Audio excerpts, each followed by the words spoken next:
Odissi कार्गोથી Adipur bypass पर भारे traffic jam, લોકો પરેશાન।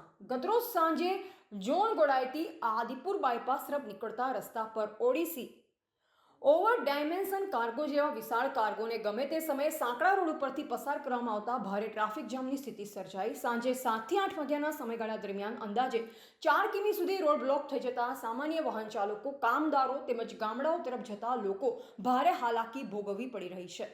આ બાયપાસ રોડ અનેક ગામડાઓને જોડતો મહત્વનો માર્ગ છે તેમજ જોન અને કંડલા વચ્ચે સતત ભારે વાહન વ્યવહાર રહેતો માર્ગ ગણાય છે। ત્યારે આવા વિશાળ હેવી કાર્ગોને પીક અવર્સ દરમિયાન પસાર કરવાની પરમિશન કોણ આપે છે તે અંગે લોકોમાં અનેકો સવાલ ઉઠી રહ્યા છે।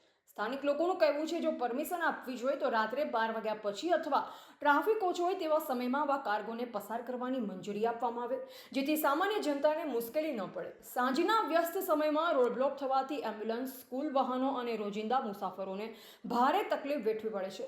તંત્રને આ રોડ પર રહેતા ભારે ટ્રાફિક વિશે જાણ નથી કે શું અને લોકોની મુશ્કેલીને ધ્યાનમાં લઈ યોગ્ય આયોજન કેમ કરવામાં આવતું નથી તેવા પ્રશ્ન હવે સ્થાનિકોમાં ચર્ચાનો વિષય બન્યો છે।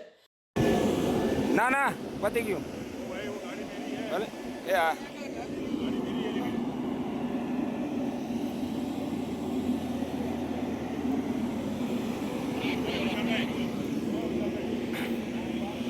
આ જોનની પાછળવાળો સાર્વજનિક રસ્તો છે અને આ સવારે જે કંડલા પોર્ટથી માણસો સવારે ડ્યુટી કરીને આવતા હોય તો રાતનો કાર્ગો હેન્ડલિંગ અહીંયાથી પાસ કરવામાં આવે છે। બસો અહીંયા બધી સ્ટાફવાળાની, કંપનીવાળાની બસો બધી અહીંયા રોકાઈ રહી છે। આ આવડો મોટો કાર્ગો હેન્ડલિંગ અહીંયાથી પાસ કરવામાં આવે છે તો ગાંધીધામ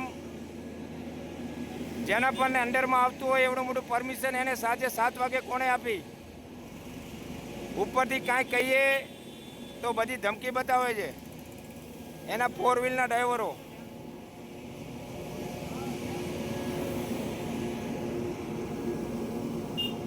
આ નોન ટ્રાન્સપોર્ટવાળા રસ્તા ઉપર, સાર્વજનિક રસ્તા ઉપર આવડું મોટું કાર્ગો અહીંયાથી ને લઈ જવું સવારે 7 વાગે જે માણસ ડ્યુટી ઉપર ગયેલા હોય સાંજે એને ટાઈમસર ઘરે પહોંચવું હોય તો આવડા વહેલા અને પરમિશન કોણે આપી?